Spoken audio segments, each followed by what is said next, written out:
Celestine Boswell was 33 years old when her future sister-in-law grabbed her hand in a dark parking lot, 11 days before her wedding. Tony was supposed to be celebrating with her. Instead, she pressed a folded property deed into Celestine's palm and whispered 6 words. "Leave him before it's too late." Celestine thought it was a mistake until she saw the names on the deed. Desmond, and a woman she'd never met. A house she'd never seen, purchased 8 months ago, the same month he'd proposed. Desmond had spent the last year telling investors, family, and 200 wedding guests that Celestine was the love of his life. He had no idea his own sister had just handed that life's undoing to the one person he'd convinced himself would never look closely enough to find it. Celestine folded the deed, slid it into her purse, and walked back inside, smiling. Whatever Desmond thought he'd gotten away with was about to end.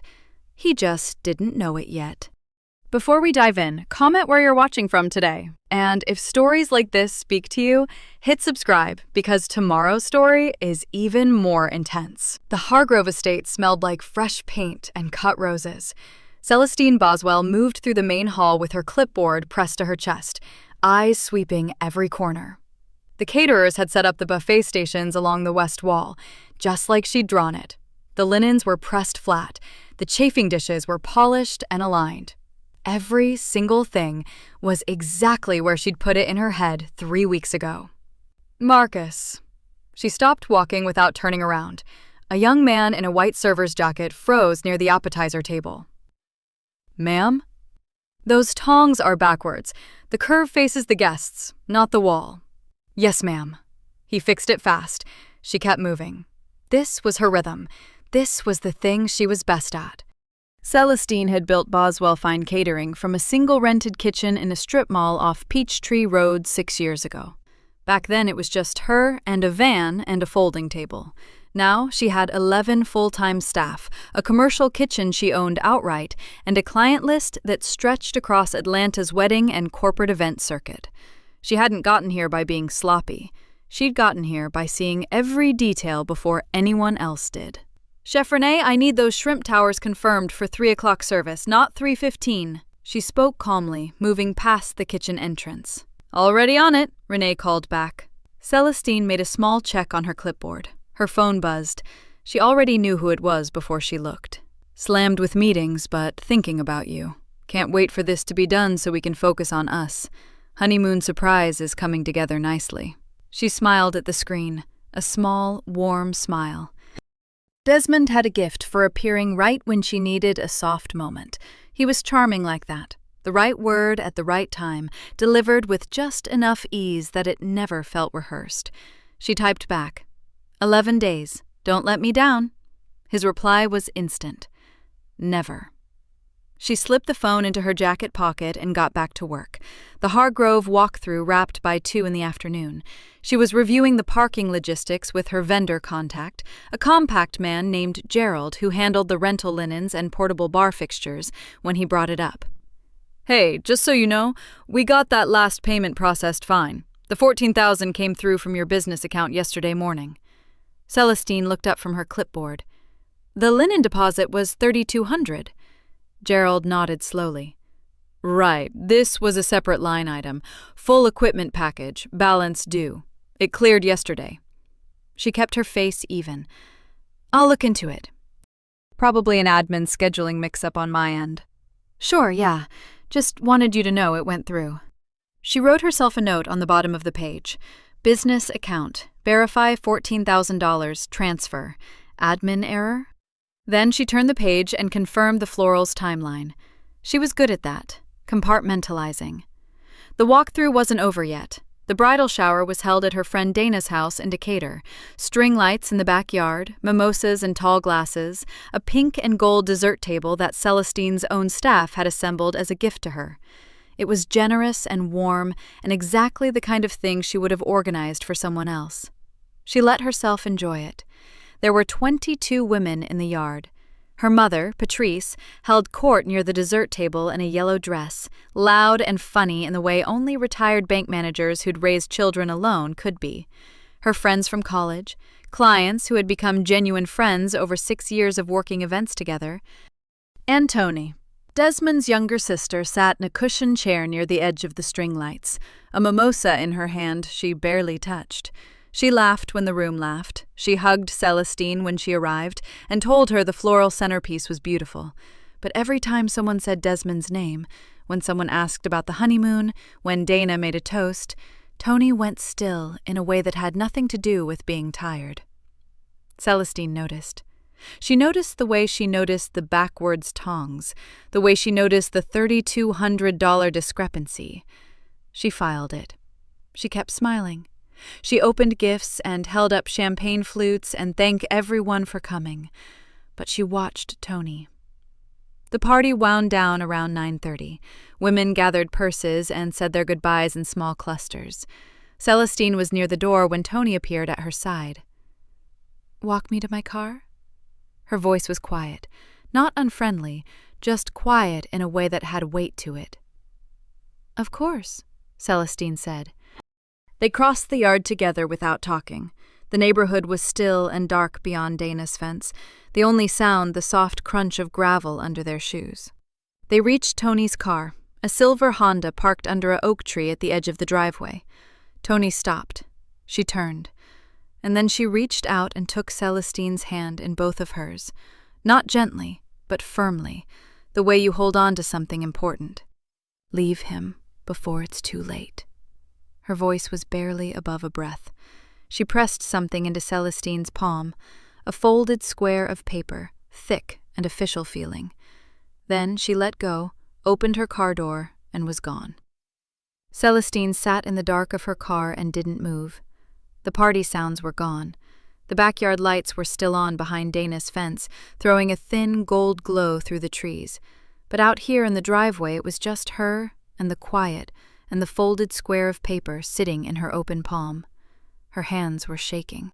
She noticed that the way she noticed everything, calmly, from a distance, as if the shaking were happening to someone else's hands. She reached up and clicked on the dome light. The paper was heavier than regular paper. Official. The fold lines were sharp and deliberate, like someone had pressed them flat more than once, like someone had folded it, unfolded it, looked at it again, then folded it back and carried it around for a while before deciding what to do with it. She opened it. The header read, "Fulton County Property Records, Warranty Deed." Her eyes moved down the page the way they moved down a vendor contract, fast, precise, looking for the numbers first. Date of purchase, March 14th, 8 months ago. March. She and Desmond had been engaged for 14 months. Her eyes found the address, a street in Brookhaven she didn't know, then the names. Grantor transfers to Desmond A. Whitfield and Camille J. Ash. She read it twice. Then she refolded the paper along its original creases, put it in the inside pocket of her jacket, started the car, and pulled out of Dana's driveway. She didn't go home. Boswell Fine Catering's main office was on the second floor of a converted building off Piedmont Road, above the commercial kitchen she'd bought 3 years ago. The street was empty at this hour. She parked, went upstairs, unlocked the office, and turned on the lights. Then she called Julian. He picked up on the second ring. "Hey." His voice was alert, not groggy. He was probably still up. Julian Marsh kept late hours without complaint. "How was the shower?" "I need you to come in." A brief pause. Just one beat. "I'm on my way." That was Julian, no questions until he was in the room. He arrived 22 minutes later in a gray sweatshirt and track pants, a laptop bag over one shoulder, a coffee carrier in his hand with 2 cups. He set one in front of her without a word. She handed him the deed. He read it. His jaw moved once, tightening, but his face stayed level. He set it flat on the desk between them. "Tell me about the 14,000, she said. Julian pulled out his laptop and logged into her business account management portal. He'd had access to her books for 4 years, longer than she'd known Desmond. His fingers moved quickly across the keyboard. "Okay." His voice was quiet. "Here's the transaction. It went out as a vendor payment, filed under… He paused. Something called Whitfield Supply Solutions. Celestine looked at the screen. The payee name sat there in plain black type. Whitfield Supply Solutions. I don't have a vendor by that name, she said. No, Julian said. You don't. He clicked through several more screens. This account isn't in your approved vendor list. It was processed manually. Someone with access to the payment portal entered it as a standard balance payment. He pulled up the outbound transfer record. It routed to a private account, not a business account, a personal one. The room was very quiet. Pull up everything going back 14 months, she said. Celestine, pull it up, Julian. He did. It took him 11 minutes to run the full trace. She stood behind him the whole time, coffee untouched, one hand resting on the back of his chair. The 14,000 wasn't the beginning. It wasn't even close to the beginning. There were smaller transfers scattered across the months before it. 2,000 here, 3,500 there, all routed through the same shell company name, all manually entered, all exiting her account into the same private destination. Julian added them in a column on a notepad beside the keyboard. When he was done, he circled the total. She looked at it. She didn't make a sound. Julian typed the name Camille Ash into a search bar. Her public profile came up quickly. A woman with warm brown skin and a wide smile, photographed at brunches and rooftop evenings, and one very particular post from 6 months ago, a close-up of her left hand, a round cut diamond catching the light, and a caption that read, "He asked, and I said yes." Below that post, a shared photo, Camille and Desmond on a front porch, his arm around her shoulders, both of them squinting happily into the afternoon sun. The address in the caption matched the deed. Celestine leaned forward and closed the laptop. She stood up straight. Her jaw was tight. Her eyes were dry. Julian turned in his chair to face her. He didn't say anything. He just waited. I'm not confronting him tonight, she said. Her voice was even and low. I need to know how deep this goes first. She looked at Julian. Keep digging. Quietly. Don't move anything. Don't flag anything. Just find out everything there is to find. Julian held her gaze. I'll have more by tomorrow morning. Good, she said. Patrice Boswell arrived at 7:15 in the morning, wearing her house slippers and a pressed blouse, which meant she hadn't slept either. She didn't ask why Celestine had called. She just came. Celestine's kitchen table was already set, the way she set it before every hard meeting, clear of everything except what mattered. The deed sat in the center. The bank printouts were arranged in a neat stack beside it, tallied in Julian's handwriting on a legal pad. A cup of coffee waited at Patrice's usual chair. Julian sat at the far end of the table, quiet, both hands around his own cup. Patrice sat down, pulled the documents toward her, and read. She didn't say a word for 4 full minutes. Celestine counted them. She stood at the kitchen counter and watched her mother's eyes move across the pages, the way they used to move across bank statements, slowly, professionally, missing nothing. Patrice had spent 30 years as a bank manager. She knew how to read a document that was trying to hide something. When she finished, she set the papers down and lined their edges up square with the edge of the table. How much? She asked. Julian. Celestine said his name like a hand signal. Julian turned the legal pad around so Patrice could read the circled total. Patrice looked at it. She breathed in through her nose. Then she folded her hands on top of the papers and looked at her daughter. I had a feeling, she said. Not about this, not exactly this, but something. Celestine didn't move. Talk. The absences first. A man that engaged in his own life doesn't disappear for a whole Sunday every other week without a clean reason. Patrice tapped the side of her coffee cup. And his reasons were never clean. They were smooth. There's a difference. Smooth means practiced. She paused. I wrote things down. Dates, what he said, what didn't add up. I kept it in a notebook in my nightstand. "You've been keeping records," Celestine said, "for about 4 months. And you didn't tell me." Patrice looked at her steadily. "No, I didn't." Celestine waited. "Because you were happy," Patrice said. "Or you looked happy. And I had suspicion, not proof. I wasn't going to walk into my daughter's engagement with suspicion and no proof and watch her have to choose between believing me and believing the man she was about to marry." She held Celestine's gaze. "I was protecting your dignity, baby, not his secrets." The kitchen was quiet for a moment. "Bring me the notebook," Celestine said. "It's in my bag." They worked at the table for another 2 hours. Patrice's notebook went into the stack with the deed and the bank records. Julian cross-referenced her mother's noted dates against the transaction history on his laptop. 3 of the transfers lined up within 48 hours of Desmond's unexplained absences. One of them was the weekend Desmond had told Celestine he was at a real estate conference in Charlotte. Julian wrote, "Charlotte?" on the legal pad and put a question mark next to it. At 9 o'clock, Celestine looked up. "The wedding continues," she said. "Every vendor call, every fitting, every tasting. Everything proceeds exactly as scheduled." Julian and Patrice both looked at her. "We need time," she said. "If he thinks something's wrong, we lose that time. So nothing looks wrong." She looked at Julian. "You keep digging. You find every dollar, every account, everything." She looked at her mother. "You keep your notebook close." Patrice nodded once, clean and certain. "Understood." She called Tony from the back porch at 10, standing in the thin November sun with her coffee. Tony answered on the first ring.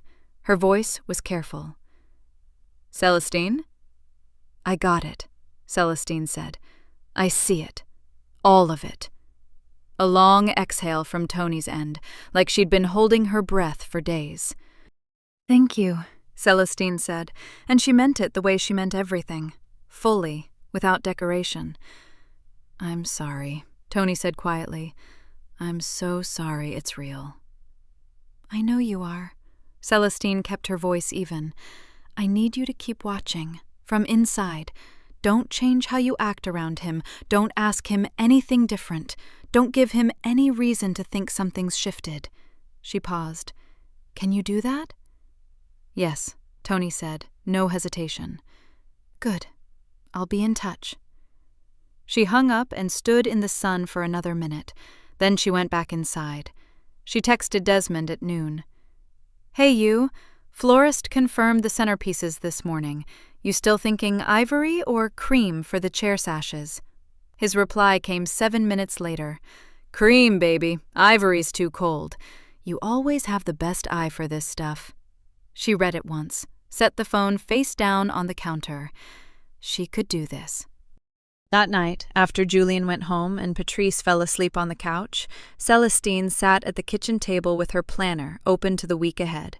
She uncapped a pen and wrote 1 line across the top of the page in her small, steady handwriting. "Find out everything. Then decide." She underlined it. Then she underlined it again. She capped the pen, closed the planner, and sat in the quiet of her own kitchen for a long moment before turning off the light. Julian worked the way he always worked, quietly, methodically, without being asked twice. He came back to Celestine's office the next morning with his laptop and a cardboard box of printed statements. He spread them across the conference table in chronological order, oldest to newest, working backward through a full year of her business credit line. He used 3 different colored highlighters: yellow for flagged transactions, orange for confirmed irregularities, red for anything that matched Desmond's name or the Shell Supply Company. By the second day, there was a lot of red.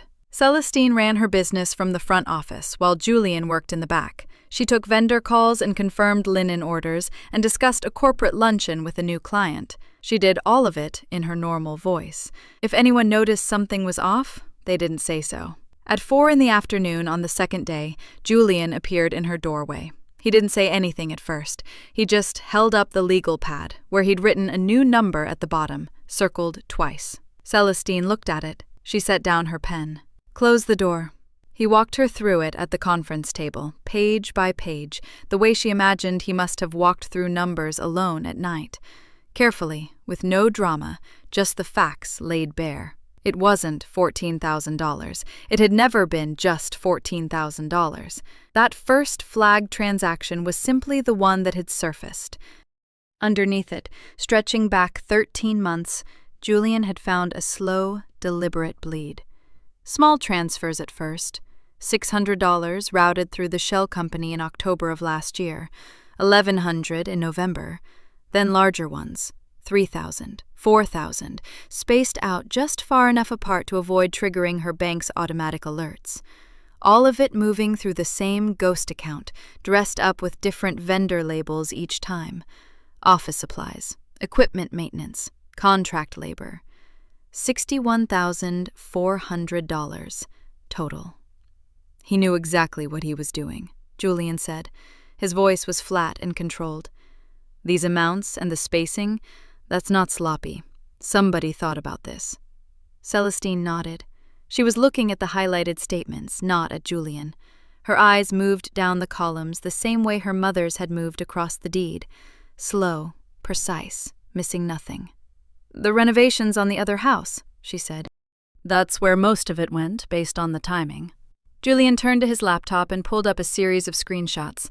Contractor listings, permit filings from the county, a home improvement store's commercial account. The big transfers happened right before major renovation windows.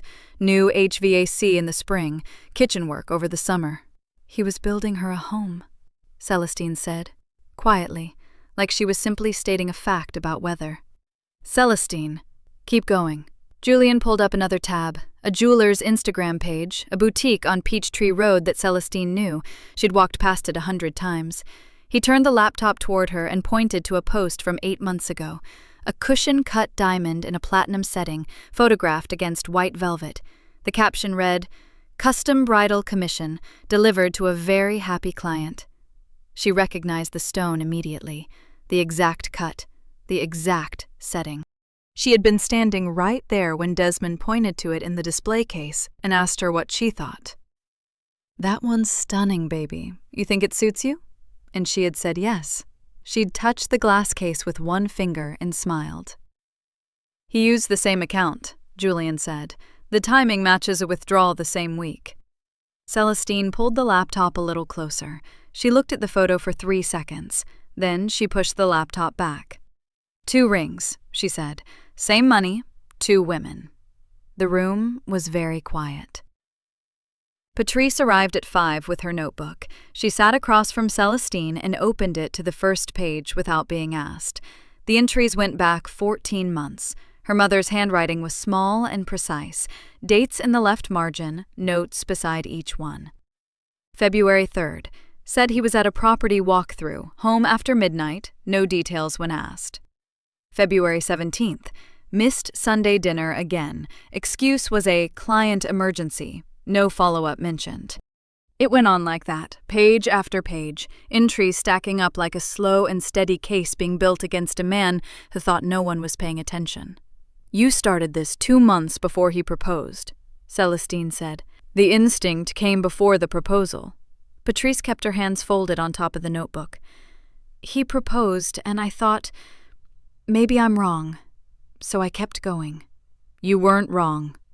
"No," Patrice said simply. "I wasn't."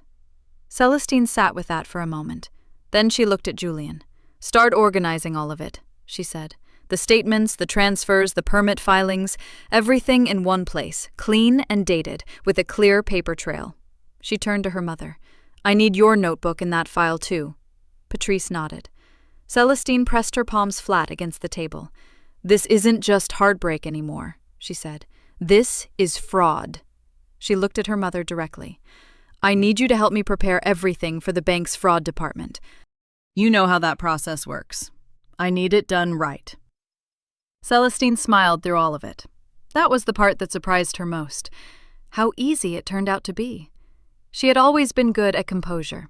at keeping her face smooth when her mind was moving fast. But this was something different. This was active. This was craft. She sat across from Desmond at a venue tasting on Thursday afternoon and tried the salmon and nodded and said the lemon butter is perfect, babe, and meant none of it. She laughed at his joke about the seating chart. She let him squeeze her hand across the white tablecloth. She watched his face, relaxed, confident, completely at ease, and thought about the red columns on Julian's spreadsheet. He didn't fidget. He didn't hesitate. He was utterly comfortable. That told her something, too. Back at her office, Julian kept working. He had reorganized everything into a shared folder, password-protected, backed up in 2 places. The financial summary was clean and linear now. A documented timeline, 13 months of transactions, each one labeled and sourced. He had added a separate tab for the permit filings, another for the jeweler, another for the shell company registration, which Tony had quietly pulled from the county clerk's database without logging a formal request. Tony was good at that. Quiet, careful, and precise. She called Celestine on Friday morning, speaking low. "I was at my parents' house last night," Tony said. "Desmond came by."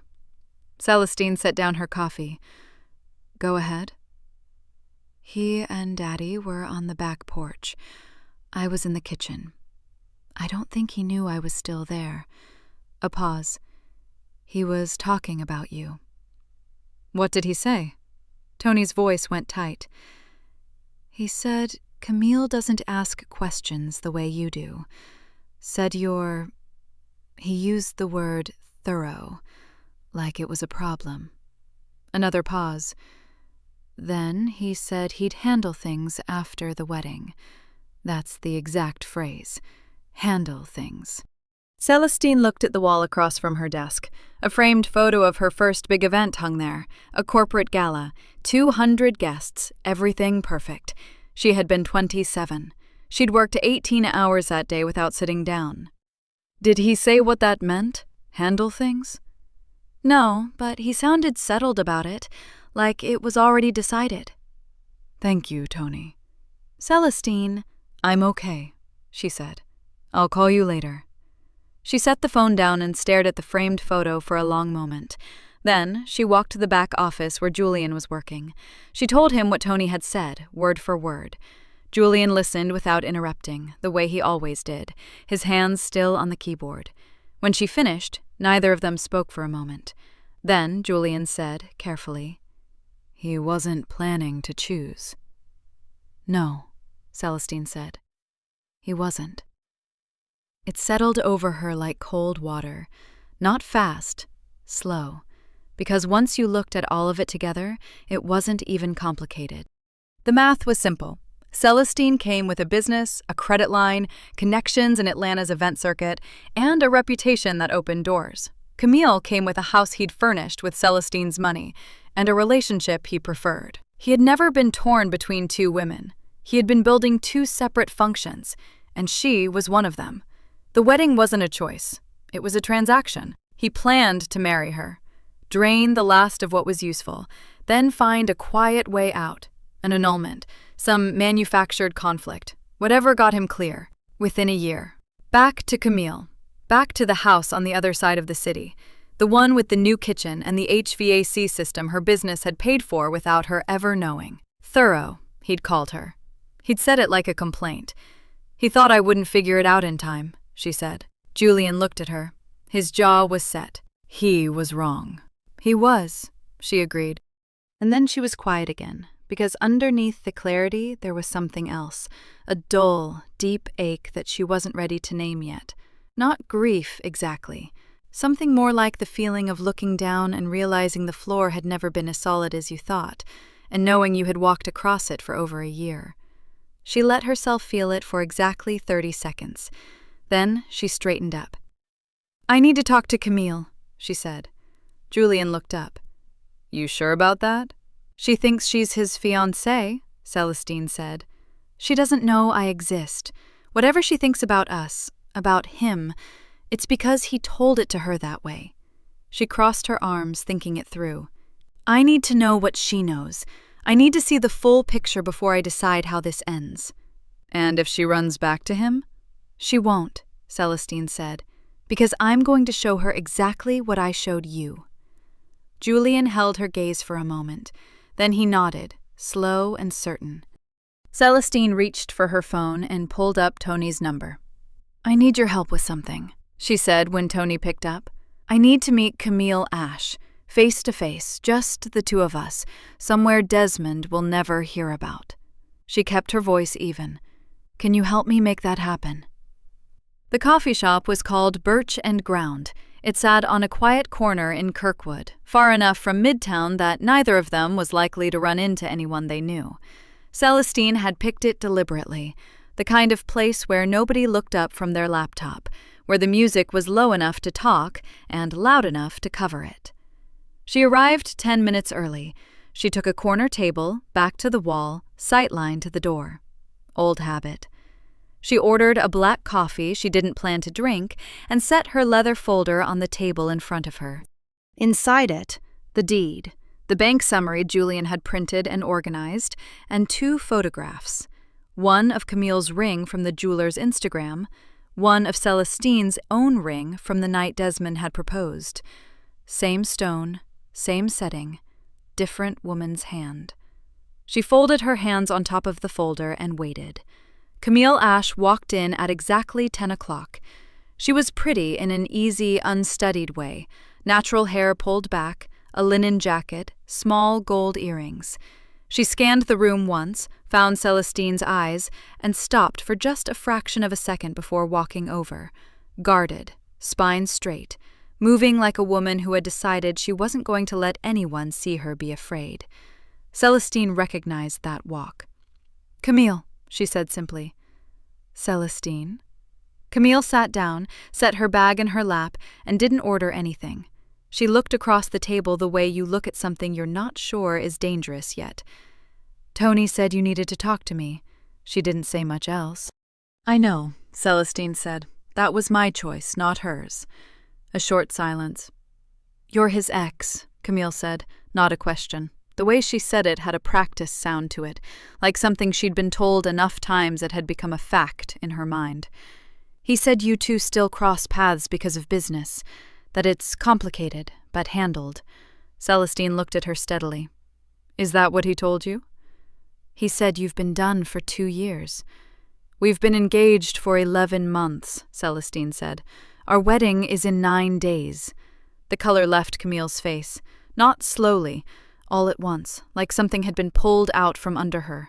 Her hands tightened on her bag. She didn't speak. Celestine opened the leather folder. She didn't make a performance of it. She simply laid the deed on the table, turned so Camille could read it clearly, and set it down like it was any other document. That's your address, she said, and that's his name next to yours. Camille looked at it. Her throat moved. Celestine laid the bank summary beside it. Over the past 13 months, $60,000 was pulled from my business credit line, in pieces, routed through a shell company he set up. It paid for the house renovations. It paid for your ring. She placed the 2 photographs side by side. Camille stared at them. The 2 rings, identical in every way that mattered. The oval cut, the thin gold band, the exact same millimeter spread of the center stone. Celestine watched her look from one to the other, watched her put it together.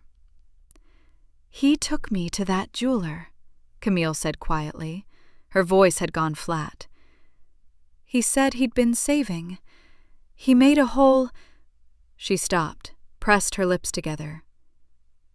He cried when he gave it to me. He actually cried. Celestine said nothing. She gave her the space to get there. He told me you were an ex. Camille's voice cracked on the last word. Not with tears, but with something harder. The specific fury of someone who has just heard how stupid they were made to look. He said you were clingy, that you couldn't let go, that he felt bad for you. I know. He described you like you were something he was managing. Her jaw tightened. And I felt sorry for you. I thought, She stopped again, shook her head. God. He lied to both of us, Celestine said. Not the same lie, but the same man. Camille looked up.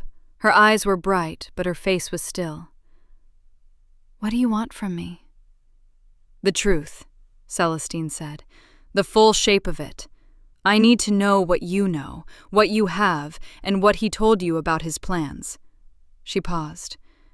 And then I want you to decide for yourself what you want to do with it. Something shifted in Camille's expression, like she'd been braced for an attack and hadn't gotten one. She reached into her bag, pulled out her phone. Then she set it on the table and slid it across to Celestine. Start from August, she said. That's when things started moving fast. The house, the ring, all of it. He said he was investing in their future. The bitterness in her voice was quiet but sharp. I have 412 texts. I also have my own bank records. I put $30,000 into that house, my own money, because he said we were building something together. Celestine looked at the phone, then back at Camille. He cleaned us both out, Camille said. It wasn't a question anymore. Didn't he? Yes, Celestine said. He did. The two women sat with that for a moment. Around them, the coffee shop moved at its ordinary pace. Espresso machines hissed, someone laughed at another table, a chair scraped the floor. Normal sounds, a normal morning. Nothing about this table was normal. I'm not your enemy, Celestine said finally. You need to know that. Camille was quiet. She looked at the photographs again. The two rings, the two women, the same man's handwriting on the deed between them. When she looked up, something had settled in her face. Not softness, exactly, more like a decision. What are you planning to do? Camille asked. I haven't told you everything yet, Celestine said.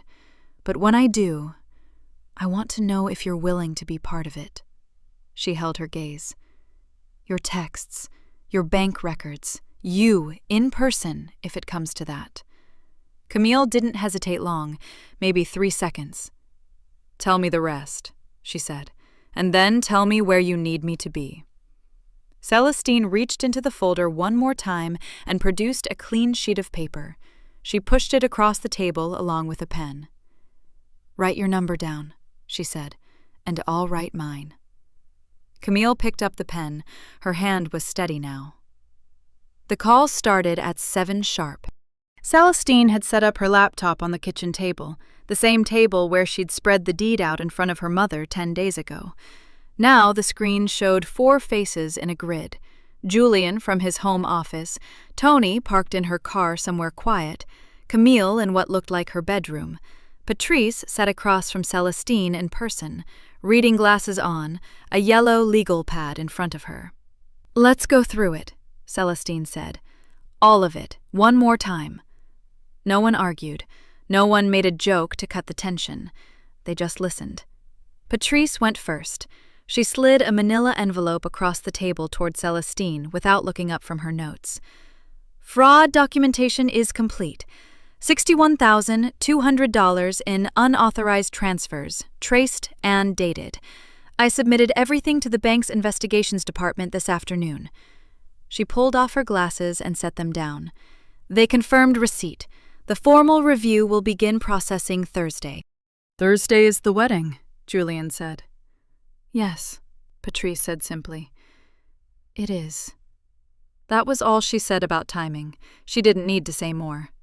Patrice Boswell had spent 30 years as a bank manager reading risk. She knew exactly what she was doing. Celestine moved on. Tony? On the screen, Tony shifted in her seat. She looked tired, the kind of tired that comes from carrying something heavy without being able to put it down. I talked to Mama and Daddy last night, she said, separately. Showed them the deed and the bank summary. A pause. Daddy didn't say much. He just went quiet. Mama cried, but not for long. Then she asked me if you were okay. Celestine felt something tighten in her chest. She pressed it down. And Desmond? Doesn't know I said a word, Tony's voice was firm. "He called me this morning about the rehearsal dinner seating. I talked to him like everything was normal." She looked directly into the camera. "He has no idea." "Good," Celestine said. "Keep it that way until tomorrow." Julian pulled up the guest list on his screen and shared it. 204 names, color-coded by table. His system. He'd built it the same way he built every event layout. Clean, logical, nothing left to chance. "His investors," Celestine said. "Where are they sitting?" "Third and fourth rows, center section." Julian moved his cursor across the screen. Marcus Holloway, the Greer brothers, Terrence Webb, all confirmed as of this morning. They RSVP'd months ago. Desmond personally made sure they were coming. He said that last part without expression, but everyone heard it. Desmond had filled the room with the people whose respect he needed most. He'd done it himself, for his own reasons, not knowing he was building his own audience. "Good," Celestine said again. "That's good." She looked at Camille's face in the grid. Camille had been quiet through most of the call. Not checked out, her eyes were tracking everything. But still, the way a person goes still when they're concentrating on staying composed. "You know what I'm asking of you," Celestine said. It wasn't a question, but her voice was gentle. "I'll be there," Camille said. Her voice was flat in the way voices get when emotion has been compressed into something small and manageable. "Back of the venue, left side, near the doors. I won't come forward until you signal." She paused. "I've got the texts printed, all 412, and my bank records, showing the 30,000. She held up a folder toward the camera. It was thick. "Organized by date," she added. "Julian helped me with the format." Julian nodded once. He'd spent 2 hours on the phone with her the night before, walking her through it. "You don't have to say anything," Celestine told her. "Just being there is enough. But if you want to speak, you can. That's your choice." Camille looked at her through the screen. Something passed across her face. Not gratitude exactly, but close. "I'll see how I feel in the moment." "That's fair," Celestine said. She picked up her planner. The pages from the past 2 weeks were dense, notes in her small, neat handwriting, color-coded tabs, printed inserts. A document filed here, a call confirmed there. It looked exactly like every other event she had ever run, because in every way that mattered, that was what this was. She went through the final checklist out loud. Bank documentation, submitted. Family informed, done. Investor attendance, confirmed. Camille in position, agreed. Julian with the paper trail, ready to present if needed after the ceremony. Tony on standby inside the family. Every piece was where she'd put it. When she finished, no one spoke for a moment. Then Julian said quietly, "We're ready." Celestine closed the planner. She looked at each face on the screen in turn. Julian, steady as he always was. Tony, tired but resolved. Camille, still but present. Her mother, watching her with an expression that Celestine understood but didn't have a word for. "Thank you," she said. "All of you." She closed the laptop. The house was quiet. She sat at the table for a long time after that, the planner in front of her, the manila envelope beside it. She wasn't thinking about Desmond. She wasn't thinking about the wedding dress hanging in the closet down the hall, or the flowers that would be arranged before sunrise, or the 200 people who would be in their seats by 11 o'clock.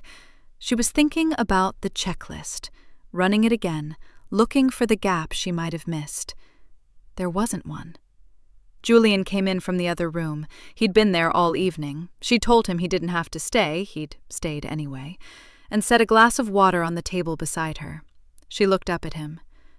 "Tomorrow," she said, "I run this exactly like an event. Nothing more." He held her gaze. "I know." She nodded once. Then she picked up the glass, took a long drink, and turned off the kitchen light. The flowers were perfect. white ranunculus and dusty miller, arranged in tall glass vases along every window ledge of Piedmont Hall. Morning light came through the arched windows in long gold stripes, falling across 200 white chairs filled with 200 people in their best clothes. Celestine saw all of it from the small anteroom just off the main hall. She stood still while her maid of honor adjusted her veil. She let her hands be held. She smiled when she was supposed to smile. She had done harder things than this. Desmond was already at the altar when the doors opened. She saw him from the far end of the aisle.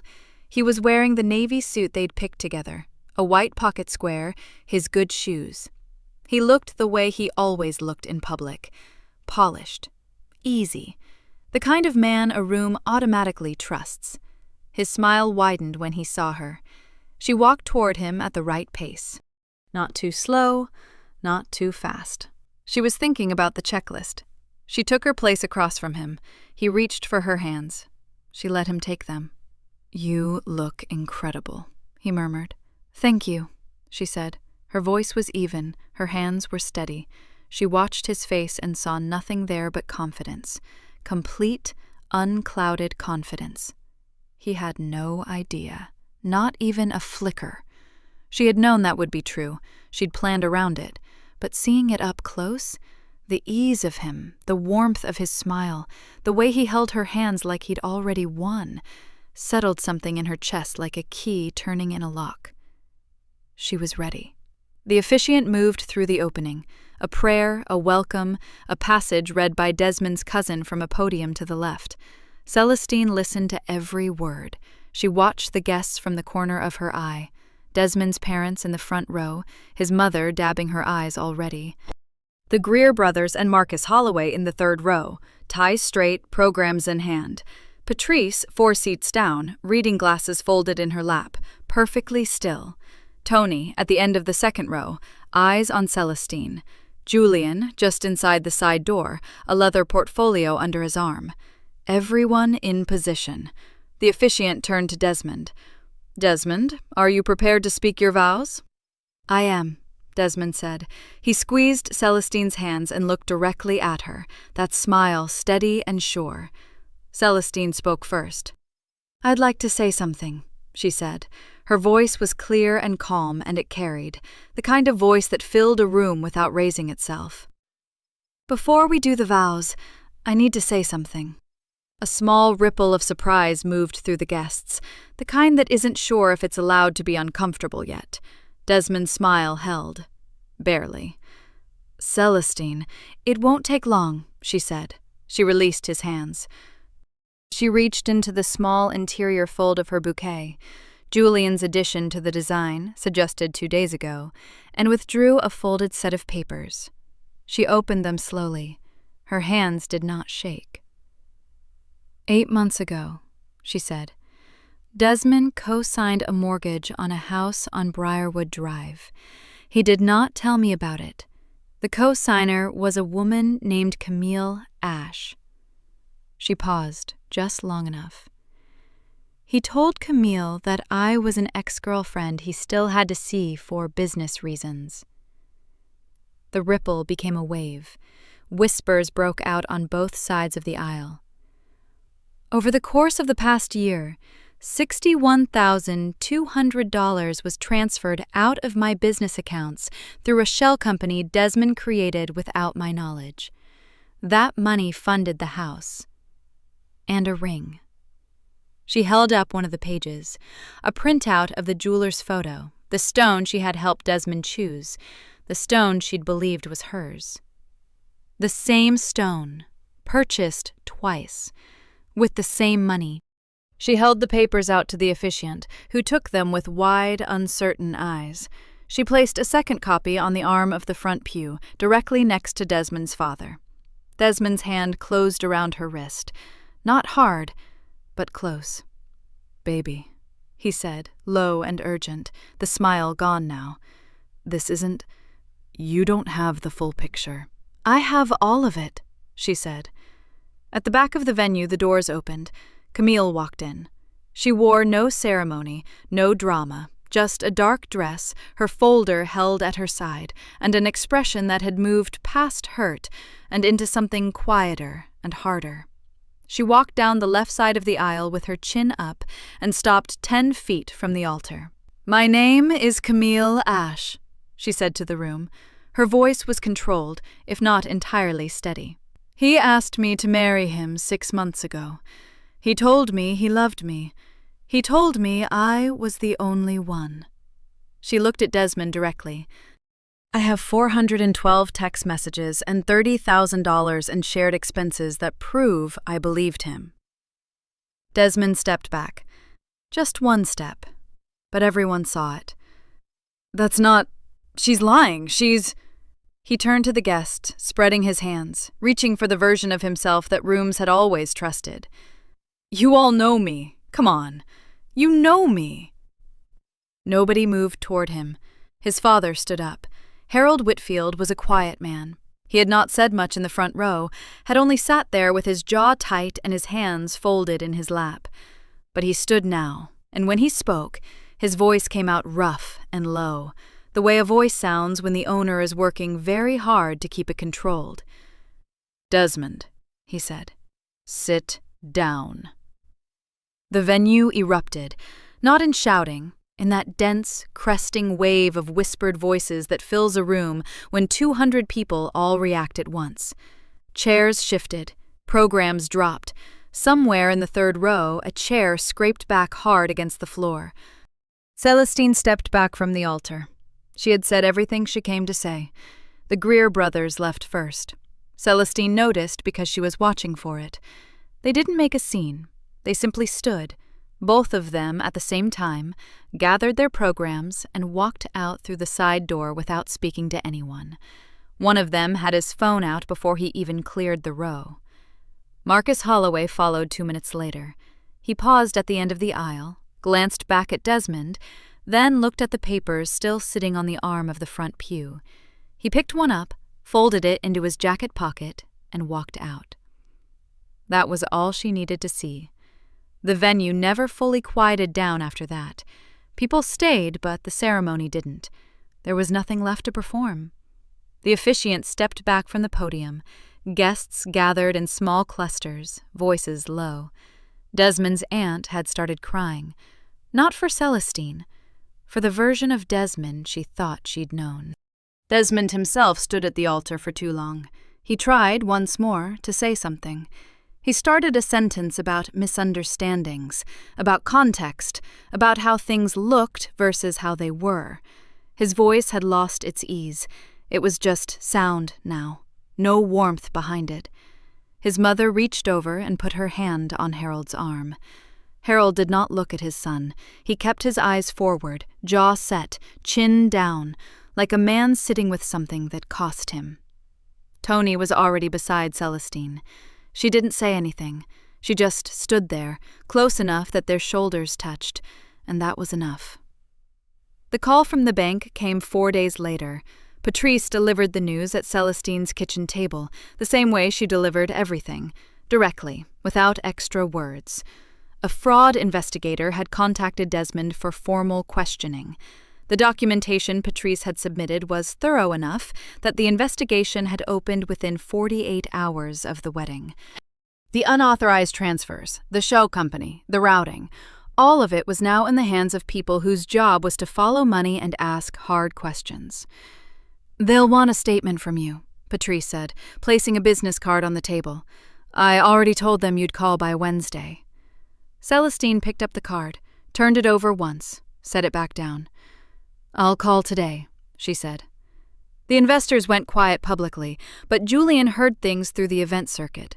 The Greer brothers had already removed Desmond's name from a mixed-use development deal he'd been attached to for 6 months. Marcus Holloway made a single phone call the afternoon of the wedding and severed the last professional agreement between them before the sun went down. There were others, smaller connections, vendors and partners who had trusted Desmond because people like the Greer brothers had trusted him. Those relationships dissolved too, quickly and without ceremony, the way things disappear when there is nothing left holding them in place. Desmond's name still came up, just not the way it used to. The house on Briarwood Drive was gone by the end of the month. With the fraud investigation active and his financial records now subject to scrutiny, Desmond couldn't hold the mortgage. Camille had already removed her name from the deed, with documentation Julian helped her understand and a referral to the attorney who had helped Celestine begin recovering her business line of credit. Camille had driven to Celestine's office to pick up the paperwork herself. She had knocked instead of walking in, waited at the door. "You didn't have to come in person," Celestine said. "I know," Camille said. "I wanted to." They sat at the small table by the window, the same one Celestine used for vendor reviews, and went through the paperwork side by side. It took an hour. Camille asked good questions. She was sharper than she'd seemed that first morning at the coffee shop, more settled in herself now that the lie had been cut out and there was only ground beneath her feet. By the time they finished, the conversation had drifted, away from documents, away from Desmond, toward ordinary things. Camille's job, Celestine's upcoming fall contracts, a restaurant they both knew in Midtown. Camille laughed at something Celestine said, a small, surprised laugh, like she hadn't expected to do that. Neither had Celestine. It was Julian who finally sat down with her, 9 days after the wedding, to go through the remaining contracts that needed to be canceled or renegotiated. The florist, the photographer, the honeymoon resort, the dress preservation appointment she'd scheduled for the following month, which now sat absurd and quiet in her calendar. They went through the list at her office desk, Julian reading each item aloud, Celestine responding. It was practical. It was necessary. She was good at necessary. But somewhere between the florist and the photographer, she stopped. She put her pen down. The room was quiet. Late afternoon light lay flat across the desk, across the open planner, across the list of things that were supposed to have become her life. She didn't cry loudly, just a few slow tears, the kind that come when a person finally lets themselves stop holding on. Julian didn't move toward her or look away. He just stayed still and let her have it. "Okay," she said after a moment. She pressed her fingers below her eyes, took a breath. She picked up the pen. "Okay," she said again, quieter this time. "Next one." The new hire was doing it wrong. Celestine saw it from across the kitchen, the way the girl was layering the chafing pans before the water had come up to temp. Rookie mistake. Easy to fix. "Kezia," Celestine crossed the floor without rushing. "What temperature does that water need to be before you set the pans?" Kezia looked down.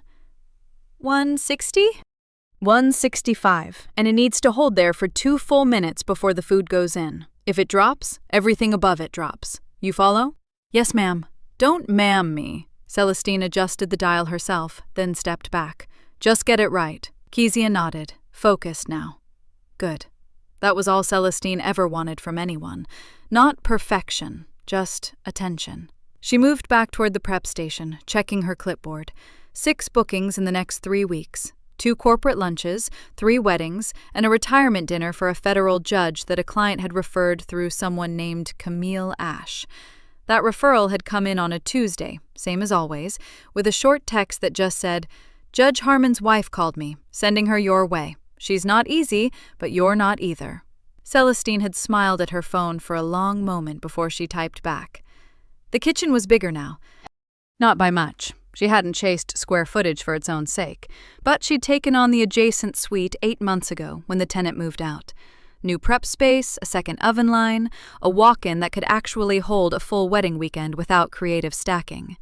She'd hired 3 more staff and promoted her sous chef Brianna to kitchen manager. The business had grown, the way good things tend to.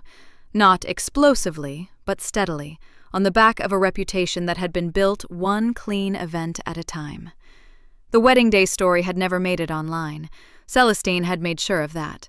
No posts, no interviews, no satisfaction farming in comment sections. But Atlanta's event world was small and had a long memory. People talked at vendor expos and venue tastings and end-of-night breakdowns when the work was done and guards were low. The story had moved through that world the way smoke moves. Quiet, impossible to stop, arriving in rooms before anyone announced it. What they said, she'd heard secondhand through Julian, was not that Celestine Boswell had caused a scene at her own wedding. What they said was that she had walked into the worst moment of her life and handled it like a professional, that she had been precise, that she had been prepared, that she had not fallen apart. New clients came because of that, not all of them, but enough.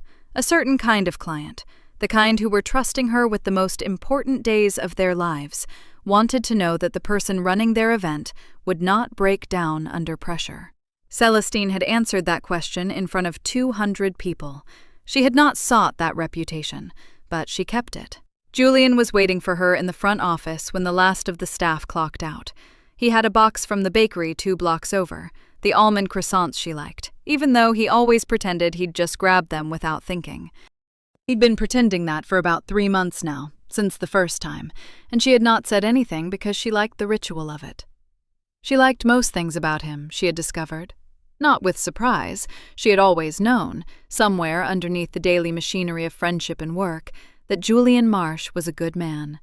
She had just spent a long time looking at someone else. What had changed, after the wedding, wasn't some grand conversation or a moment of declared feeling. It was slower than that.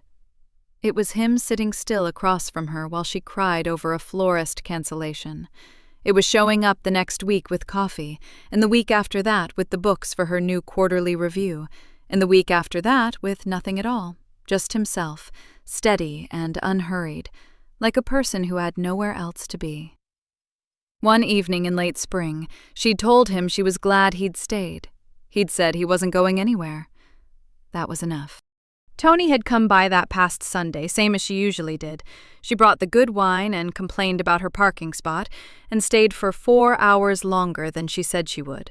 She and Julian had an ongoing argument about a cooking show that Celestine had no interest in, which meant she got to sit at the kitchen island and eat in peace while they bickered. Tony was no longer her future sister-in-law. She was just Tony. The distinction didn't seem to matter to either of them. Desmond's name came up occasionally, the way things did in a city where everyone knew someone who knew someone. He was selling something now, insurance or software, she couldn't remember which. The investors were long gone. His parents were cordial with him at holidays, from what Tony said, but the warmth had left the room. He was still handsome, probably, still charming when he needed to be. He just had no one left who trusted it. Celestine was the last one out of the kitchen. She always was. She did the final walkthrough the same way she always had, checking the oven lines, the walk-in latch, the prep surfaces, the lights above the second station that sometimes stayed on when they shouldn't. Everything off, everything clean, everything in its place. She stood at the door for a moment before she hit the last switch. The kitchen was quiet. The stainless surfaces caught the light and gave it back. 6 bookings ahead. Good staff. A man she loved waiting to walk her to the car. She thought about a parking lot, about a whispered warning and a folded piece of paper pressed into her palm, about the drive across town in the dark, alone, before she knew what she was going to do. It hadn't spared her anything. The grief had been real. The loss had been real. The weeks of sitting with it, rebuilding what had been quietly stolen from her. All of it real. All of it hard. But it had given her something more useful than a clean escape. It had given her time. Time to open her eyes all the way, to see the full shape of what was happening and choose, deliberately, how it would end. She hadn't reacted. She had decided. She hit the light. The kitchen went dark, and Celestine Boswell walked out into the evening, unhurried. Thank you for watching until the end. If this story meant something to you, hit subscribe and turn on notifications. I've got 2 stories on the screen that you have to watch next. Have a great day!